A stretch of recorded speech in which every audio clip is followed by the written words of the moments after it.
భద్రపరుచుకొని ఈ పునరుద్ధాన ఆరాధనలో పాల్గొనే కృపను ధన్యతను దేవుడు మాకు కలిగించాడు. అందరిని బట్టి దేవునికి మహిమ కలుగును గాక. హల్లెలూయా. ఉపవాసాలు కూడా ఈ రోజుతో 11 రోజులైనవి. దేవుడు ఉపవాస ప్రార్థనలన్నీ కూడా ఆయన దీవెనకరంగా జరిగిస్తున్నాడు. వారందరితో పాటు నేను కూడా ఉపవాసం ఉండటానికి దేవుడు ఆరోగ్యాన్ని అనుగ్రహించి ఉన్నాడు. హల్లెలూయా. ఇక దేవుని వాక్యంలోకి వెళ్దాం.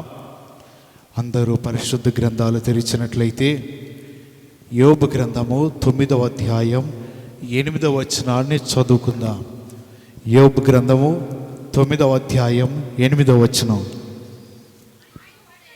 ఆయన ఒక్కడే ఆకాశ మండలమును విశాలపరచువాడు. చాలండి, వాక్యం నిమిత్తమే చిన్న ప్రార్థన చేసుకుందాం. మహాగరుడా, మా ప్రభానికి స్తోత్రాలు. నీ విడలందరితో ప్రభా నీకు మాటలు పంచుకోవడానికి మీరు ఇచ్చిన ఈ అవకాశాన్ని బట్టి నీకు స్తోత్రాలు చెల్లిస్తున్నాను. మీ నోటికి నన్ను బోరుగా వాడుకుని నీ ప్రజలందరితో మీరు మాట్లాడి మహిమ పొందమని యేసు పరిశుద్ధ నామంలో ప్రార్థన చేసి అడుగుతున్నాను మా పరమ తండ్రి. ఆమేన్. హల్లెలూయా.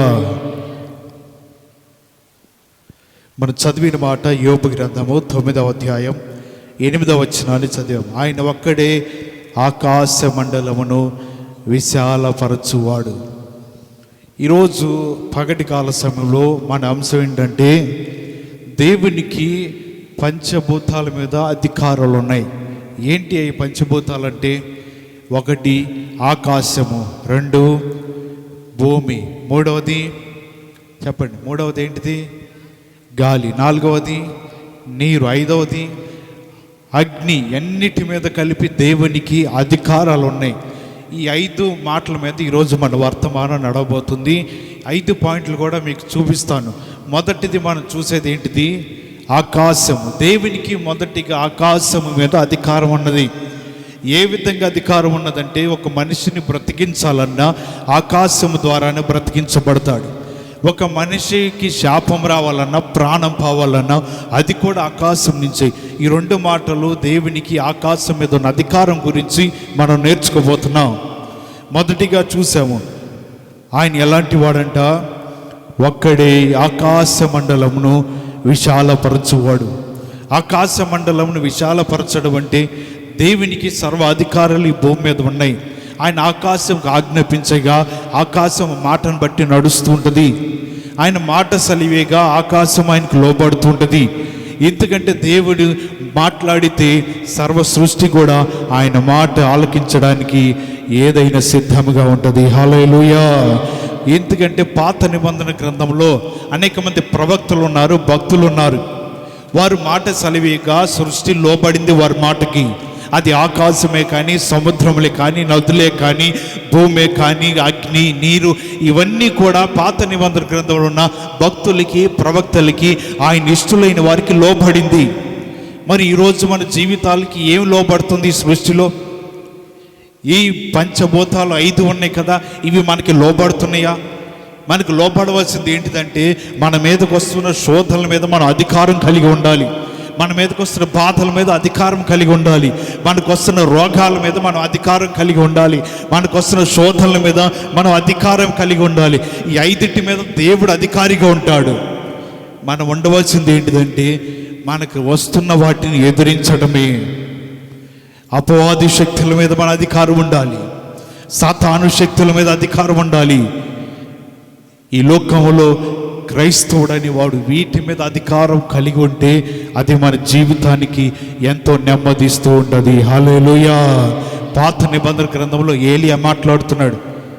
ఆహాబు వర్షమైనను మంచైనను ఇక పడదు ఆయన ఆజ్ఞాపించగా దేవుడు ఆ మాటను బట్టి ఆకాశానికి ఆజ్ఞాపించాడు. ఆకాశమా నా ప్రవక్తని ఏలియా ఆజ్ఞాపించాడు, మంచైనను వర్షమైనను ఇక భూమి మీద పడవద్దు. ఆయన మాట సెలవిచ్చాడు కాబట్టి దేవుని మాటకి ఆకాశంలో పడింది. ఈ ప్రవక్త చెప్పిన మాట దేవుడు ఆలకించాడు. దేవుడు ఆకాశానికి ఆజ్ఞాపించగా ఏది కూడా వర్షము పడలా, మంచు పడలా. 3 సంవత్సరాల వరకు భూమి మీద ఏ పంట పండడానికి అవకాశం లేదు. భయంకరమైన కరువుతో ప్రజలందరూ అలమటించిపోతున్నారు. ఎందుకంటే దేవునికి శక్తి ఏంటో, దేవుడు ఎలాంటి బలము కలిగిన వాడో, ఆయన ప్రభావం ఏంటిదో, ప్రవక్తను నిలబెట్టుకుని ఏ విధంగా దేవుడు వాడుకోబోతున్నాడో ప్రజలందరూ తెలియటానికి. అలాగే ప్రజలందరూ కూడా మరొక త్రోవను వెళ్ళిపోతున్నారు. వారు దేవుని ఆరాధించట్లా, వారికి ఇష్టమైన వాటిని ఆరాధిస్తున్నారు. ప్రవక్త వారితో చెప్తున్నాడు, ఇంకే భూమి మీద ఏది కూడా పడదు. దేవుడు కూడా ఆకాశానికి ఆజ్ఞాపించాడు, 3.5 సంవత్సరాలు అయిన తర్వాత మరలా వర్షం పడబోతుందని ఆజ్ఞాపించాడు.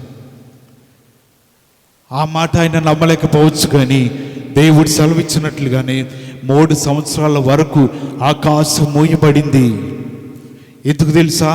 ఆయనకి ఆకాశం మీద ఏముందంట? అధికారం ఉన్నది. అందుకే ఆయన మాట సెలవీయగానే ఆకాశం మూసేశాడు. ఇక మంచైనను మేఘములు కురిపించట్లా, ఏది కూడా భూమి మీద పడట్లా. ఫోన్లు వస్తే కట్టేయండి, పద్దాకలు బయటికి లోపల తిరగద్దు. ఇంకొకసారి ఫోన్లు వచ్చినట్లు కనపడితే తీసుకోవటం. 1 గంటన్నర దేవుని కోసం కేటాయించలేరా? లేకపోతే బయట కూర్చుని ఫోన్ మాట్లాడుకోండి, అంతేగా నాకు ఇబ్బంది కలిగించవద్దు.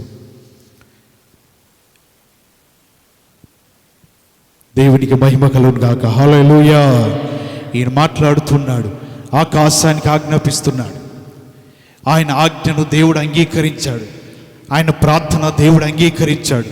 ఆ మొరలు దేవుని సన్నిధికి వెళ్ళిపోయినాయి. దేవుడు చెప్తున్నాడు, ఆకాశానికి ఆజ్ఞాపించగా 3.5 సంవత్సరాలు ఏ వర్షము చుక్కైనా భూమి మీద పడలా, ఏది కూడా భూమి మీద రావటానికి వెళ్ళలేదు. ఆకాశం ఆయన మాటను అంగీకరించింది. ఆకాశం ఆ మాటగా అంగీకరించి లోబడింది. ఆయన ఆజ్ఞాపించగా ఏది కూడా జరగడానికి వీల్లేదు. ఎందుకంటే అధికారం కలిగిన వాడు ఆయనే. మాట సెలవీగానే లోబడేది ఆకాశమే. అందుని బట్టి దేవుడు ఆజ్ఞాపించగా అది ఆయనకు లోబడుతుంది. అధికారాన్ని ఆయన వినియోగించుకుంటున్నాడు. మాటని సెలవీగా అది కూడా ఆయన మాట వింటుంది. 3.5 సంవత్సరాల తర్వాత మరలా ఏలియా అంటున్నాడు, 30న వర్షం కురవబోతుంది. ఈ భూమి మీద దేవుడు వర్షం పంపించబోతున్నాడు. ఆ సమయంలోనే ఆయన మాటను బట్టి దేవుడు మరలా ఆకాశాన్ని తెరిచాడు. హల్లెలూయా. భయంకరమైన వర్షం భూమి మీదకి వస్తుంది. 30న వర్షాన్ని దేవుడు కురిపిస్తున్నాడు. ఎందుకంటే ఆయనకి అధికారం ఉంది, ప్రవక్తకి దేవునికి అధికారం ఉన్నది. ఇరువురు కలిసి సృష్టి మీద వర్షం రాకుండా ఆపివేయగలిగిన గొప్ప ప్రవక్త అయిన ఏలియా ఉన్నాడు, సృష్టికర్త అయిన దేవుడు కూడా ఉన్నాడు. హల్లెలూయా. ఆయనని ఎప్పుడు కూడా మనం విడిచిపెట్టకూడదు. సమస్త అధికారం కలిగిన వాడు ఆయనే. మాట సెలవిగా సృష్టి లోబడుతుంది, మాట సెలవిగా ఆకాశం లోబడుతుంది, మాట సెలవిగా ఆయన ఆజ్ఞను బట్టి అన్నీ కూడా కొనసాగుతున్నాయి. మన జీవితంలో ఏ అధికారం కలిగి భూలోకంలో మనం జీవిస్తున్నాం? దేవుడు సృష్టి మీద అధికారం కలిగి ఉండడం వల్ల, ఆకాశాన్ని ఎదిరించమల్లా, లేక భూమి మీద ఆజ్ఞాపించమల్లా ఆయన చెప్పింది ఏంటంటే, మన కోసం మనం ప్రార్థన చేసుకుని మన మీదకి రాబోతున్న వాడిని ఎదిరించి మనం వాటి మీద అధికారం కలిగి ఉంటే మన జీవితాలు, మన కుటుంబాలు, మన బ్రతుకులను కట్టుకోవడానికి దేవుడు మనకిచ్చిన అధికారం ఉపయోగపడుతుంది. హల్లెలూయా. అటువంటి అధికారం కలిగి ఉండాలి. మన జీవితంలో ఈ సృష్టిని ఆపివేయటానికో లేకపోతే సృష్టిని కదిలించడానికో అధికారం కలిగి ఉండటం కాదు. దేవుడు మనకు ఆజ్ఞాపించింది, నీ మీదకి రాబోతున్న శోధనల అధికారాన్ని ఉపయోగించు, నీ మీదకి రాబోతున్న బాధల అధికారాన్ని ఉపయోగించు, నీ మీదకి వస్తున్న కష్టాల ఒకసారి అధికారాన్ని ఉపయోగించు. నీ జీవితంలో అటువంటి అధికారం కలిగి ఉంటే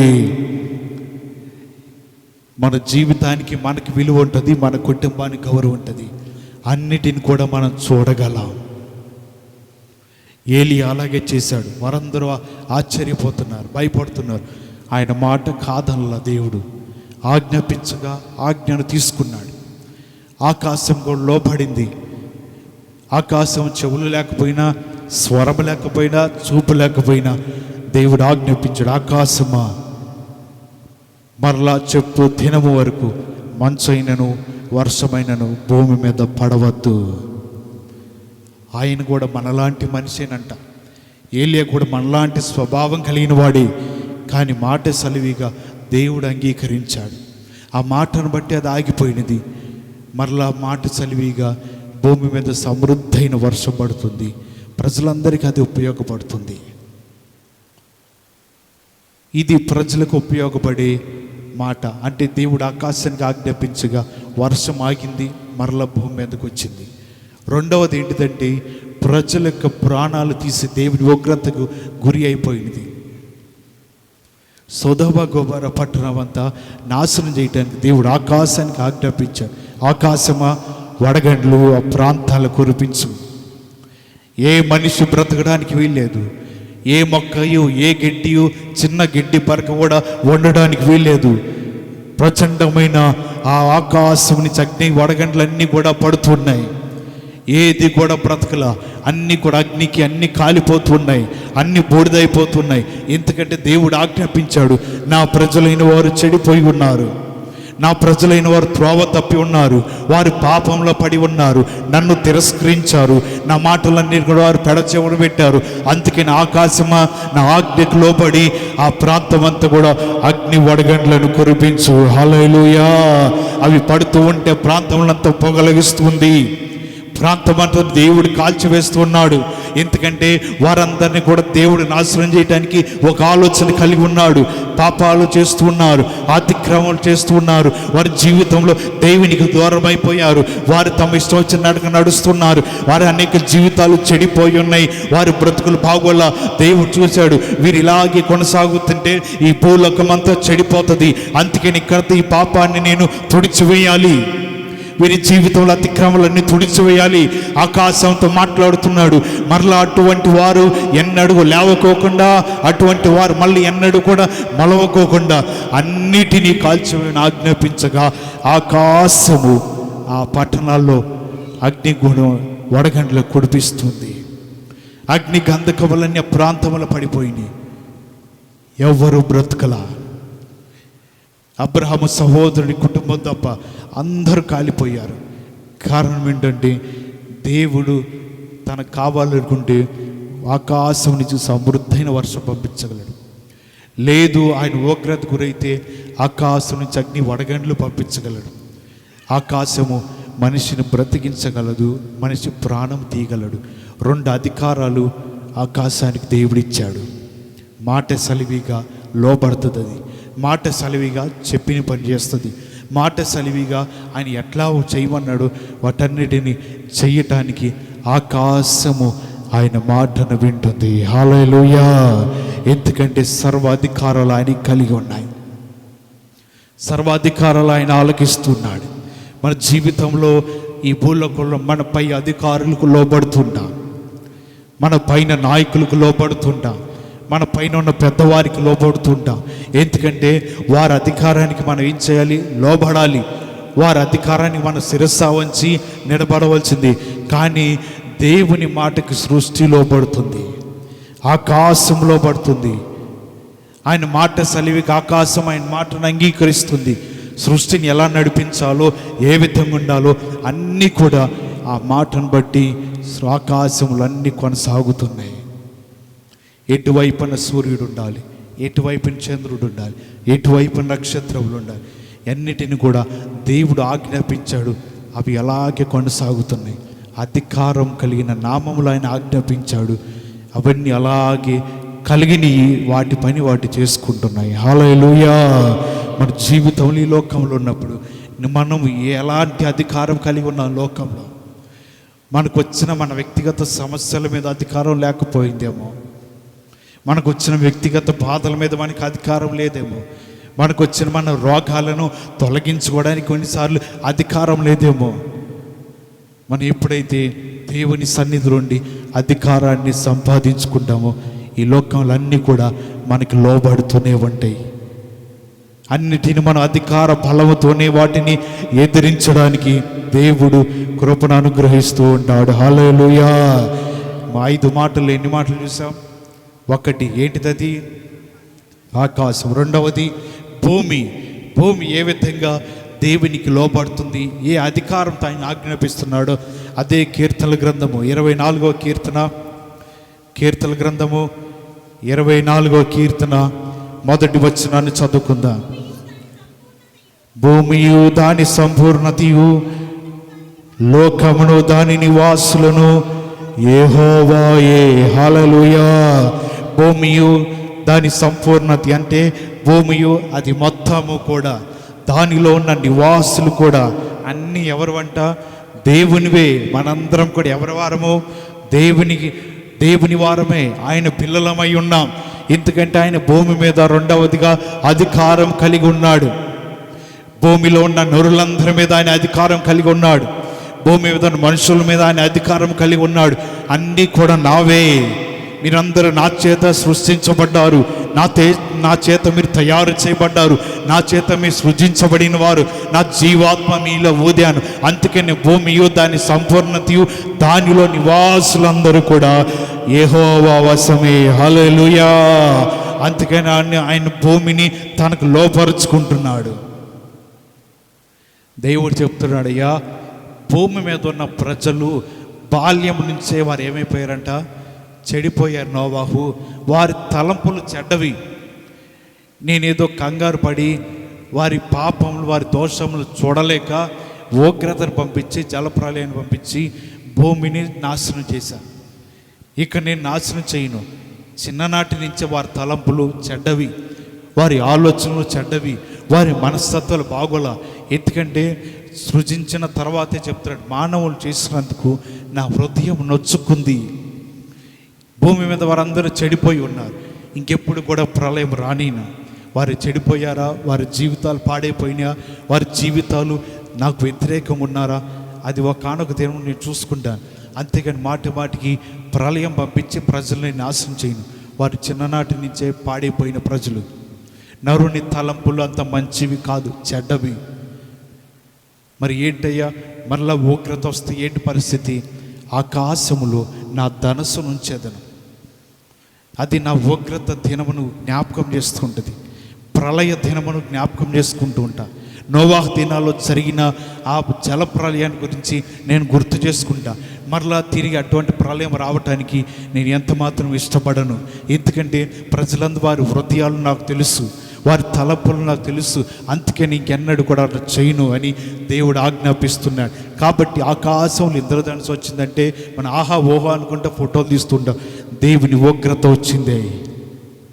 ఆయన ఉగ్రతను స్వాధీనపరచడానికి, ఉగ్రతను తనలో తాను దిగమిగొట్టడానికి ఆ ధనుస్సు ఆకాశంలో వచ్చి దేవునికి జ్ఞాపకం చేసుకోండి.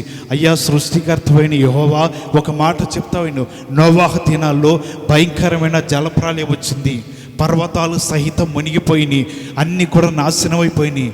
ఇలాంటి సమయంలో ఒక మాట అన్నావు కదా, బాల్యం నుంచే నరుల హృదయ ఆలోచనలు చెడిపోయినాయి అని. మరలా ఎందుకు నీ కోపం తెచ్చుకుంటున్నావు? నీ కోపాన్ని నీవు అనగదొక్కో, నీ కోపాన్ని నువ్వు దాచుకో. ప్రజలను ఇబ్బంది పెట్టవద్దు, భూమిని నాశనం చేయవద్దు. దానిలో ఉన్న సర్వం కూడా నీదే కదా, దానిలో ఉన్న నివాసులందరూ నీవారే కదా, దానిలో ఉన్న నరులందరూ నీవారే కదా. కాబట్టి నువ్వు చెప్పిన ఆజ్ఞను నేను గుర్తు చేస్తున్నా అని ఆకాశంలో ఆ ఇంద్రధనుసు ఆయన ఎదురుగా వచ్చి జ్ఞాపకం చేస్తుంది. దేవుడు దాన్ని చూసి నోవాహు దినాలు జ్ఞాపకం చేసుకుని ప్రజలు ఆ రోజు ఎలాగ అలమటించిపోయారో, జల ప్రళయంలో ఎలా కొట్టుకుపోయారో, వారి జీవిత ప్రాణాలు పోతుంటే ఆక్రందనం చేశారు. పశువులు, సమస్త జీవులు నాశనం అయిపోయినాయో దాన్ని జ్ఞాపకం చేసుకుని తనలో తాను కోపం నిదానంగా చల్లారు పెట్టుకుంటూ ఉంటాడు. అంతటితో ఆ ఇంద్రధనుస్సు ఇంచుమించు పావుగంట, అంతకు మించి ఎక్కువ ఉండదు, ఒక పావుగంట సేపే కనబడుతుంది. నిదానంగా అది వెళ్ళిపోతుంది. ఎందుకంటే కోపం ఆయన తగ్గించుకుంటున్నాడు. ఆయన కోపం ముందు మనం ఎంత? పర్వతముల మీద నుంచి నీళ్ళు వారిని అంటే పర్వతం కింద మన పురుగులు లాంటి వారము. పర్వతముల దగ్గర మన జీవితాలు చాలా స్వల్పమైనవి. ఇంద్రధనుస్సు ఆకాశంలో వచ్చి దేవుని కోపాన్ని స్వాధీనపరుస్తుంది, దేవుని కోపాన్ని తగ్గిస్తుంది, ఆ ఉగ్రతను జ్ఞాపకం చేస్తుంది. దేవుడు అందుకని అంటున్నాడు, ఆ ఉగ్రత దినమున భూమిని నాశనం చేయక తన కోపాన్ని తాను అణిచి వేసుకుంటున్నాడు. హల్లెలూయా. ఎందుకు తెలుసా? లోకమును దాని నివాసులు నావే. నా చేతులతో మరలా నేను భూమిని నాశనం చేసుకోవటం ఎందుకని? భూమి మీద ఆ ప్రళయాన్ని మరలా రప్పించట్లా, భూమి మీద ఆ ఉగ్రతను మరలా తిరిగి రప్పించట్లా. అన్నిటిని కూడా ఆయన జాగ్రత్తగా తన మనసులో తాను దాచుకుంటున్నాడు. ఆ దినమును గుర్తు చేయటానికి ఆకాశంలో ధనస్సు కనబడుతుంది. ఇక్కడి నుంచి ఏదైనా వచ్చినప్పుడు దేవుని కోపం వచ్చింది. ఒకవేళ అదే కనుక లేకపోతే భూమి సంవత్సరానికి ఒకసారిలో కొట్టిపోయేదే.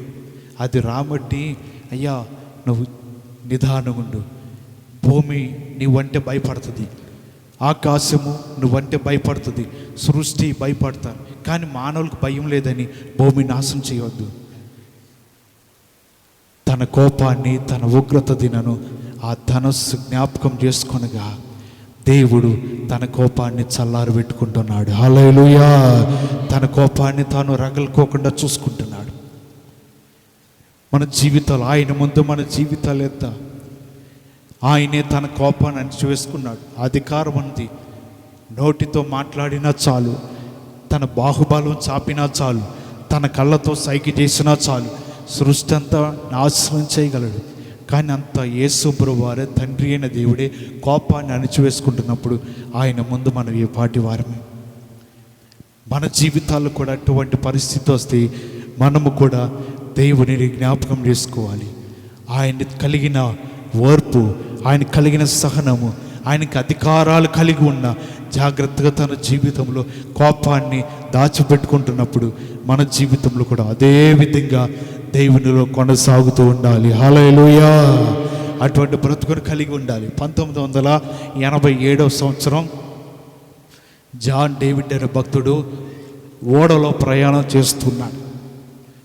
ఆయన ప్రయాణం చేస్తున్నప్పుడు ఈయన బాగా చదువుకున్నాడు కాబట్టి ఓడన్న నడిపి ఆయన అడుగుతున్నాడు, అయ్యా నువ్వే చదువుకున్నావా అన్నాడు. ఏమి నేనే చదువుకోలేండి అని. ఆయన రకరకాల శాస్త్రాలన్నీ అడిగాడు. నాకు ఏమి తెలియదండి అన్నాడు. ఆయన అన్నాడు, మరి ఈ ఓడ పగిలిపోయింది అనుకో, ఈ ఓడకు బెచ్చం పడింది అనుకో, నీకు ఈత వచ్చా అన్నాడు. నాకు ఈత రాదండి అన్నాడు. ఆయన అన్నాడు, ఈత రాకపోతే నీకు బతికేంతగా అయ్యా అన్నాడు. ఈయన అన్నాడు మరలా తిరిగి, ఈ శాస్త్రాలన్నీ కాదు కానీ ఈ ధర్మశాస్త్రం తెలుసా అని మాట్లాడాడు ఆయన. నాకు తెలియదయ్యా అని ఓడ నాయకుడు అంటే, నువ్వు పుట్టడమే దండగా అన్నాడు. ఎందుకు? ఇది తెలియపోతే మన జీవితాలు పుట్టినా అది మన జీవితాలు వృధా అనుకోవాలి.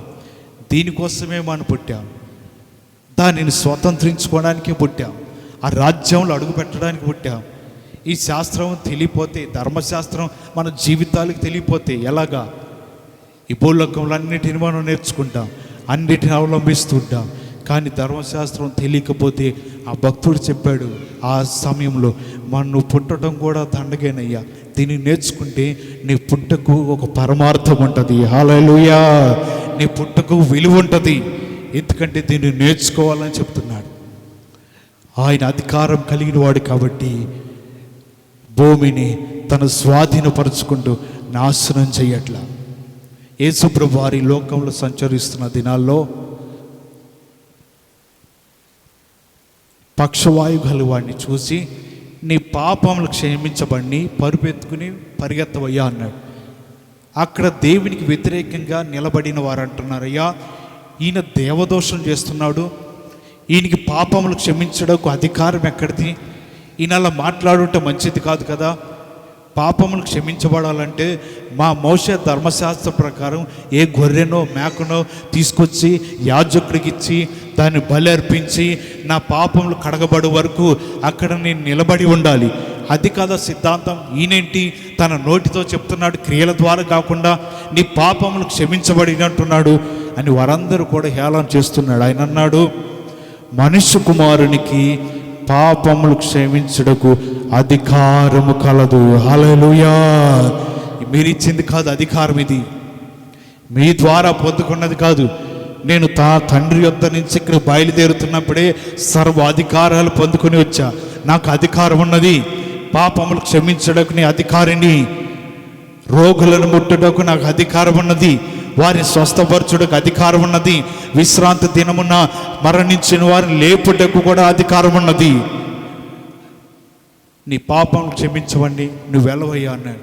ఆయన గబగబ లేచి పరిగెడుతుంటే వారందరూ ఆశ్చర్యపోతున్నారు. ఏంటి పాపం క్షమించమని కానీ కాళ్ళు వచ్చేసినాయి ఆయనకి.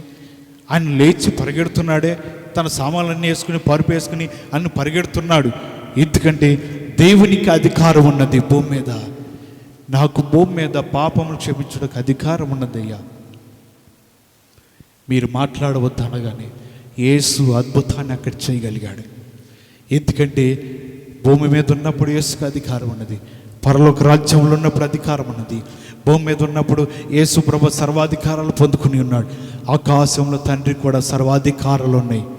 వారే ఈ భూమిని, సృష్టిని వారు నడిపిస్తూ ఉన్నారు. ఆజ్ఞను బట్టి, మాటలు బట్టి ఆకాశము భూమి వారికి లోబడుచున్నది. హల్లెలూయా. ఆకాశం భూమి ఆయన మాట వింటుంది. మన జీవితాలు ఈ లోకంలో ఉన్నప్పుడు ఏ విధమైన బ్రతుకు కలిగి ఉన్నా మన పై అధికారులు కొన్నిసార్లు లోబడతాం. వారి చేతుల అధికారం ఉన్నది, వారి మాట వింటాం, వారు చెప్పినది మనం చేస్తూ ఉంటాం. కానీ అధికారం కలిగిన వాడి మాట మనం వినకపోతే మన జీవితాలు ఎలాగా? సృష్టిని మొత్తం కూడా నడిపిస్తున్న ఆ దేవుని మాట అంగీకరించకపోతే మన బ్రతుకులు ఎలాగా? ఒక 10 మందినో 20 మందినో 30 మందినో నడిపిస్తున్న అధికారులకి మన జీవితంలో ప్రతి దినచర్య వారి మాట వింటున్నామే. ప్రపంచం మొత్తానికి ఆధారమైన వాడు ఆయనే. భూమియు దానిలో ఉన్న సంపూర్ణతయు నాదే, దానిలో ఉన్న నివాసులు కూడా నా వారే. ఆయన వారమైనప్పుడు, ఆయన చేత బ్రతికించబడుతున్నప్పుడు, ఆయన మనల్ని బ్రతికిస్తున్నప్పుడు ఆయన మాట వినకపోతే దేవునికి కోపం రాదా? దేవునికి మన మీద ఉగ్రత రాదా? ఎందుకంటే మన జీవితాలు ఆయనకి లోబడుతుండాలి. కారణం ఆయన అధికారం కలిగిన వాడు. హల్లెలూయా. ఆకాశం మీద అధికారం ఉన్నది, భూమి మీద అధికారం ఉన్నది, సర్వమైన అధికారం కలిగిన వాడే.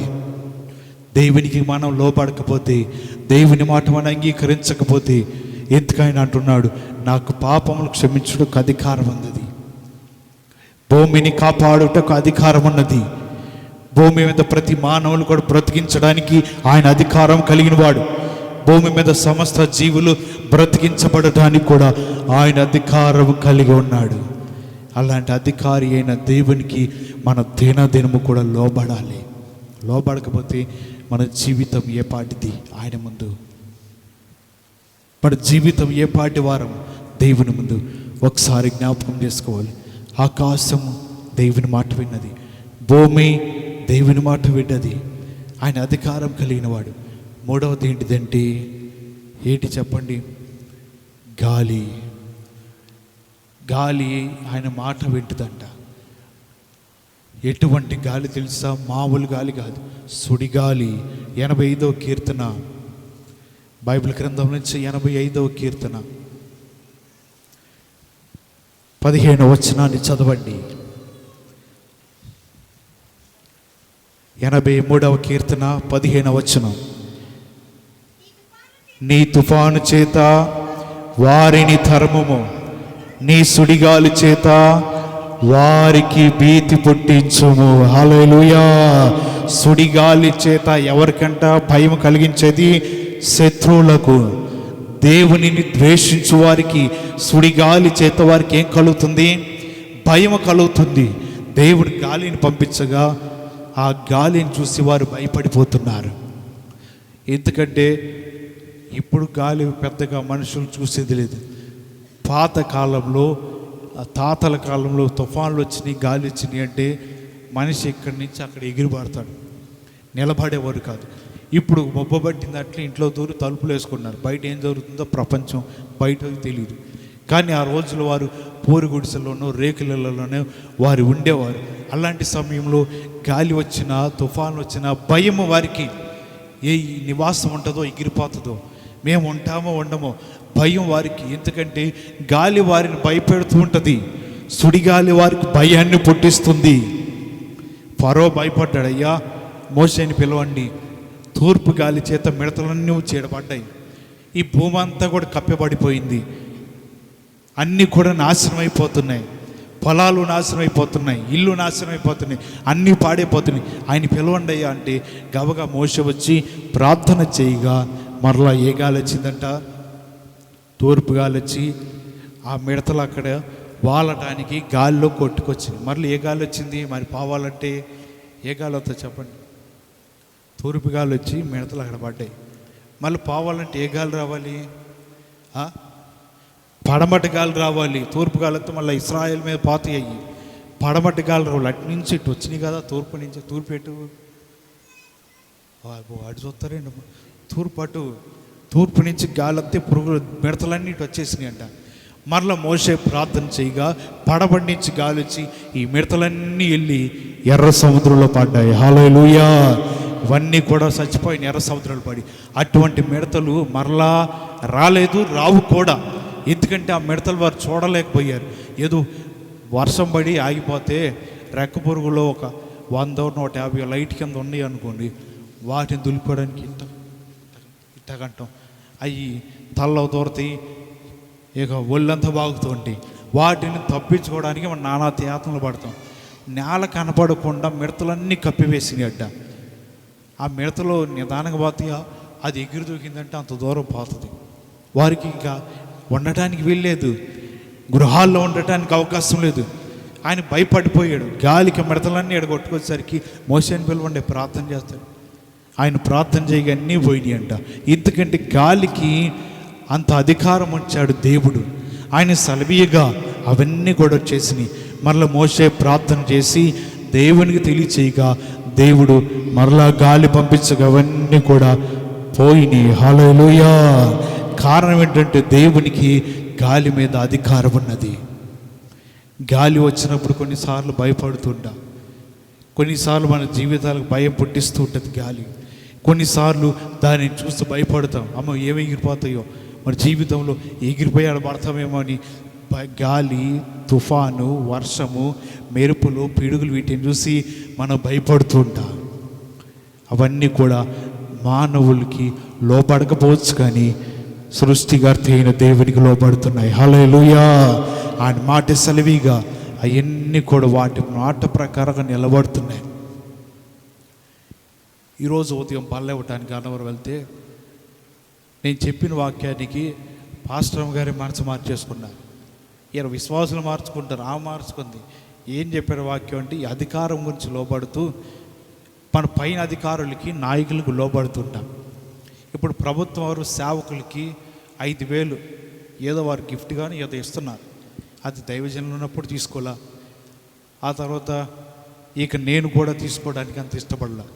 వాలంటీర్స్ అన్న తీసుకోండి, మీరు అవి ఇచ్చినా చాలు, మేము జిలా తీసుకోండి, మీకు ఎందుకు తిప్పలేను, నాకు వద్దులేవయ్యా, నాకు సంఘం ఇచ్చాడు దేవుడు, 2 సంఘాలు, ఏది కావాలో నాళ్ళే చూసుకుంటారు, 5,000 కోసం ఎందుకు కకృతి పడుతుంది, నాకు వద్దులే అన్న. ఎందుకంటే తీసుకున్న తర్వాత మళ్ళీ లేనిపోయిన ఎందులో ఎక్కడ పోయి ఆడ ఇరుక్కొట్టామో తెలియదు. ఎందుకంటే లోకంలో ఎవడయ్యా సొలకన అంటే క్రైస్తవుడే, ప్రార్థనకి వెళ్ళే వాళ్ళే సొలకన ఈ లోకంలో.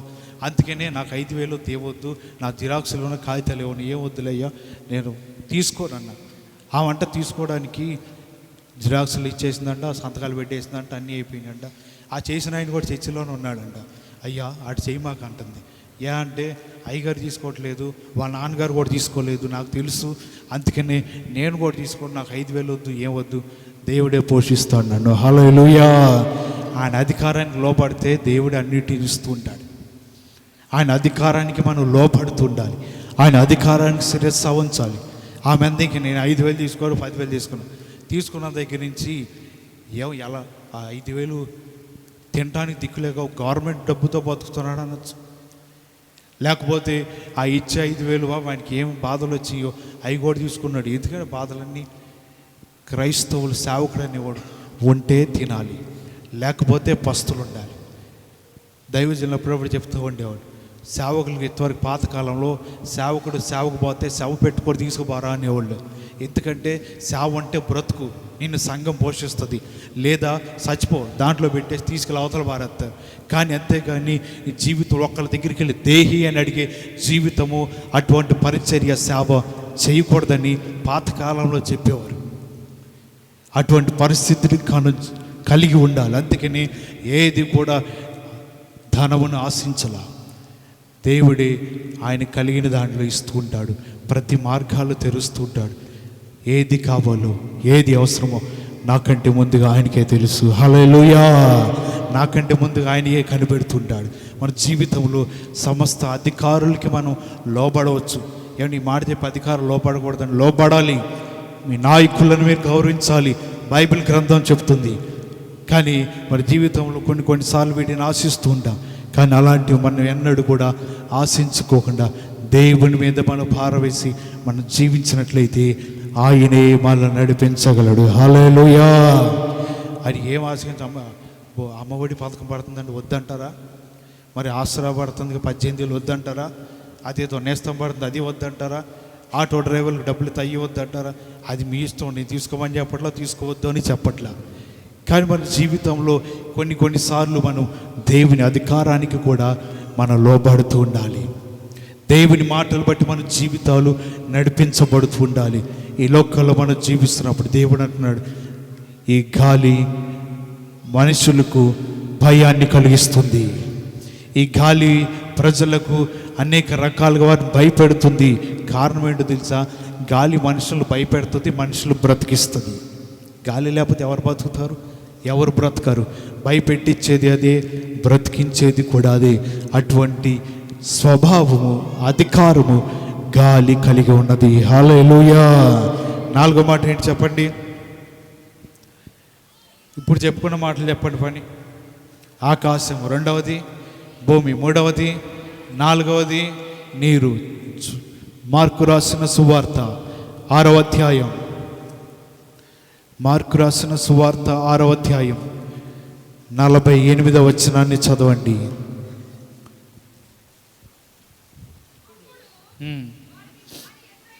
అదంతా అవసరం లేదు, కింద నుంచి 2వ లైన్ చదువు. 4వ జామున సముద్రం మీద నడుచుచు వారి వద్దకు వచ్చి వారిని దాటిపోవాలని ఉండెను. ఎన్నో జామునంట? రాత్రి 4వ జామున దేవుడు ఎక్కడ నడుస్తున్నాడు? సముద్రం మీద. మీరు ఎప్పుడు నడిచారా సముద్రం మీద? నడవలేదు, ఏదో పెద్ద నడుతున్నట్టు అన్న. మాకు అంత అధికారం ఎక్కడదండి అనాలి. ఏమి ఇక్కడ నడవలేదండి, నడుద్దాం అనుకుంటున్నాం అన్నట్టు అన్నాను. మనకు అధికారం ఎక్కడిది? సముద్రం మీద నడవటానికి దేవునికి అధికారం ఉన్నది. సముద్రములు చేసినవాడు ఆయనే, వాటికి ఎల్లలు ఏర్పరిచినవాడు ఆయనే, వాటికి సరిహద్దులు పెట్టినవాడు ఆయనే. సముద్రము అయ్యో నా సృష్టికర్త నా దగ్గరికి వస్తున్నాడని ఎక్కడ అలలు అక్కడ ఆగిపోయినాయి. ఆయన దాని మీద అలా నడుచుకుంటూ శిష్యుల దగ్గరికి రాత్రి 4వ జామున అనగా తెల్లారుజామున వారి దగ్గరికి యేసు నడుచుకుంటూ వెళ్ళిపోయాడు. హల్లెలూయా. ఎందుకంటే దేవుడు నీటి మీద అధికారం కలిగిన వాడు. ఆయన మాట్లాడగానే ఆయన ముంచివేయలా, అలలు ఆయన మీద కొట్టలా, ఏమి జరగల. ప్రశాంతంగా నేల మీద నడుచుకుంటూ వెళ్ళినట్లు యేసు ప్రభువారు తన శిష్యుల దగ్గరికి వెళ్ళిపోయాడు. మన జీవితంలో ఈ 4 అధికారాలు దేవుడు కలిగి ఉన్నాడు కాబట్టి సృష్టిని తానికి అనుకువగా చేసుకున్నాడు. ఆకాశం అధికారం ఉన్నది, ఆయన మాటకు లోబడింది. భూమి మీద ఆయనకు అధికారం ఉన్నది, మాటకు లోబడింది. గాలికి అధికారం ఉన్నది, భయాన్ని పుట్టిస్తుంది. నీటికి అధికారం ఉన్నది కాబట్టి ఆయన మాటతో నీటి మీద నడుచుకుంటూ వెళ్ళిపోతున్నాడు. ఇంకేం మిగిలింది? అగ్ని. ప్రకటన గ్రంథానికి వద్దాం, ఆఖరి మాట చదువుకుందాం. ప్రకటన గ్రంథము 8వ అధ్యాయం. ప్రకటన గ్రంథము 8వ అధ్యాయం 7వ వచనాన్ని చదవండి.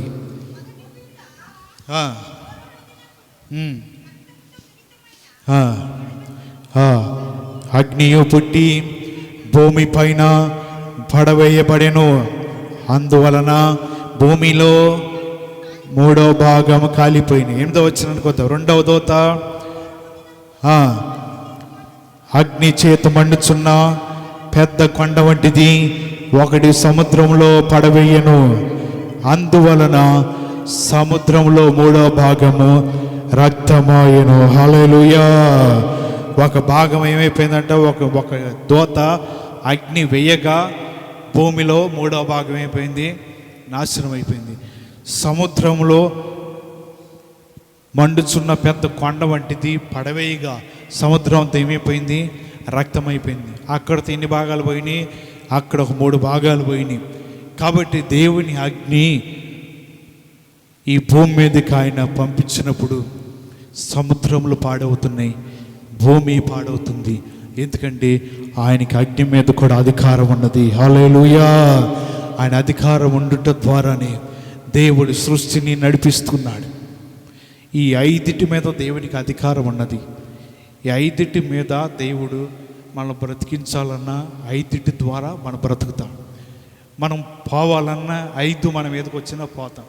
ఆకాశము ఏ వడగండ్లు పడినా, ఏ పిడుగులు పడినా, ఉలకలు పడినా మంచి బతికేమైపోద్ది.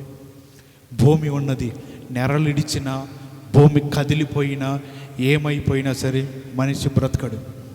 గాలి ఉన్నది, మనిషిని ఎత్తవట పడేయచ్చు, కానీ దేవుని ఆజ్ఞకు లోబడుతుంది. నీరుంది, భూమి అంతా నీటితో నింపబడి సముద్రంలన్నీ ఎదరికి వచ్చేసినాయి. ఏంటి అన్ని నీరున్నది ఎదరికి రాదు, అక్కడే ఉంటుంది. దేవుడి ఆజ్ఞకు నీరు లోబడుతుంది, అగ్ని కూడా అది ఆయన మాటకు లోబడుతుంది. ఈ 5 కూడా దేవుని అధికారానికి లోబడుతున్నాయి కాబట్టి మనం ఈరోజు బ్రతికి ఉన్నాము. హల్లెలూయా.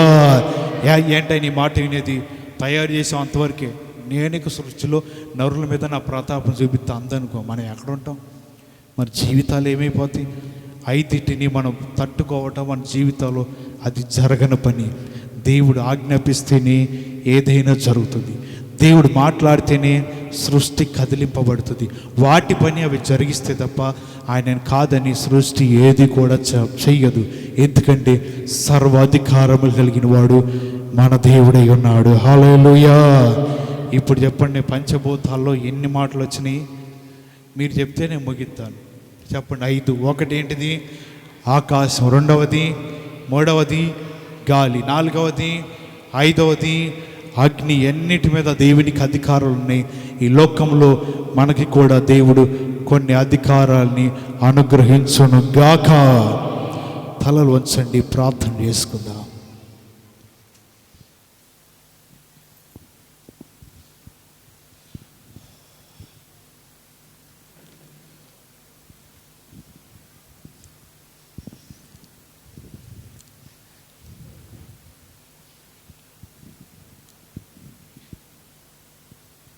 భూమి మీద ఉన్నప్పుడు ఏలియాకి అధికారం ఉన్నది.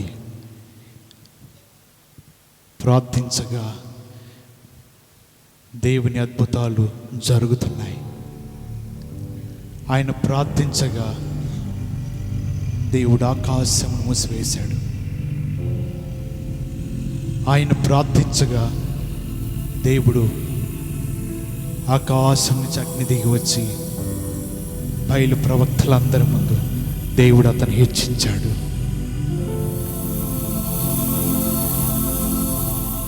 మనకి లోకంలో ఉన్నప్పుడు మన జీవితంలో కొన్ని అధికారాలు కలిగి ఉండాలి. ప్రార్థించుటి అందును, గద్దించుటి అందును, పోరాడుట ఎందును, యుద్ధం చేయుట ఎందును మనం అధికారం కలిగి ఉండాలి. దేవుని దగ్గర నుంచే వాటిని మనం సంపాదించుకోవాలి. దేవుణ్ణి అడగాలి, ప్రభువా ఇటువంటి శోధన మీద నాకు అధికారం ఇవ్వండి, నేను దానిని జయించాలి, దానిని నేను లోపరుచుకోవాలి. నేను దాని మాట వింటం కాదు, కానీ నేను చెప్పినట్లుగా అవి నా మాట వినాలి.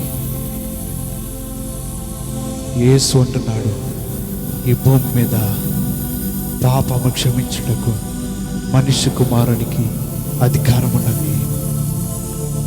అధికారం మనుషుల దగ్గర నుంచి వచ్చింది కాదు, తండ్రి అయిన దేవుని యొద్ద నుంచి యేసు ప్రభువారు తెచ్చుకున్నాడు. మనుషులందరూ ఎన్నో మాటలు అనవచ్చు, కానీ ఆయన చెప్తున్నాడు, నాకు అధికారం ఉన్నది, నువ్వు నడుచుకుంటూ వెళ్ళిపో. ఆకాశం మీద దేవునికి అధికారం ఉన్నది. ఆయన మాట సెలవిస్తే వర్షము పడగలదు. ఆయన మాట సెలవిస్తే వర్షం ఆపివేయబడదు. ఆయన మాట సెలవిస్తే అగ్ని గంధకములు పడగలవు. ఆయన మాట సెలవిస్తే కొండ వంటి అగ్ని సముద్రములా పడగలదు. అధికారం కలిగిన వాడు మన దేవుడు. సమస్త జీవుల మీద కూడా ఆయన అధికారం ఉన్నది. మాట సలివిగా మిడతలన్నీ కూడా గాలికి కొట్టుకొచ్చి ఐగుప్తు ప్రాంతం అంతా కప్పివేసినాయి. మరలా ఆయన పడమటి గాలి పంపించగా అవన్నీ కూడా వెళ్ళి సముద్రంలో పడిపోయినాయి. నోరు లేని జీవులు లోబడుతున్నాయి కదా అధికారానికి.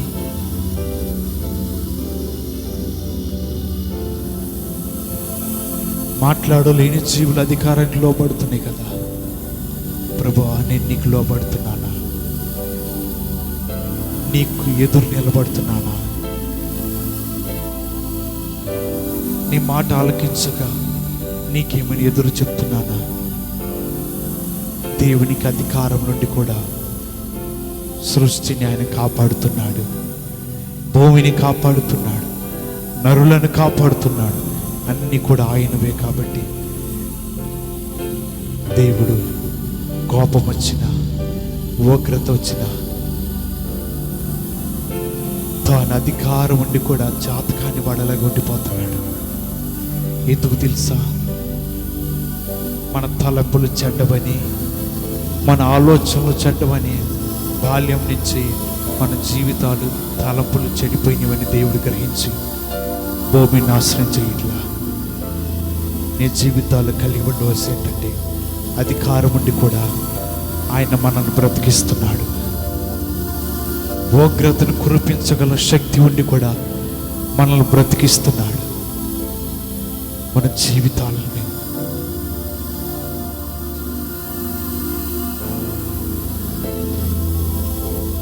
దేవుడి మాటలు వింటున్న నీవు, ఈ 5 మానవులకి ఎంతో ప్రాముఖ్యమైనవి. ఎన్ని కూడా ఆయన అధికారానికి లోబడుతున్నాయి. మనము కూడా ఆయన అధికారానికి లోబడదా. ఆయన చెప్పిన పనులు మనం చేద్దాం. బైబిల్లో మన జీవితాలు ఎలాగ నడుచుకోవాలి, ఎలా జీవించాలో, ఎలాగుంటే దేవుడు మెచ్చుకుంటాడు, అలాగే మన జీవితాలు కొనసాగిద్దాం. ఆయన అధికారానికి ఎన్నడూ ఎదురు తిరగవద్దు. లోబడితే ఈ సృష్టిలో ఉన్నవి కూడా నీకు లోబడతాయి. నీ మీదకు లేస్తున్న ప్రతి శక్తులను కూడా దేవుడు లోపరుస్తూ ఉంటాడు. అటువంటి అధికారం దేవుడి దగ్గర నుంచి పొందుకొని నీ జీవితం ముందు కొనసాగు. ప్రార్థన చేసుకుందా. చెప్పబడిన వాక్యము మనందరి హృదయములు ఫలభరితగున్నట్లుగా ఆత్మచేత ప్రేరేపణ కలిగిన వారు ఎవరైనా ఒకరు ప్రార్థన చేయండి. చేయాలి త్వరగా.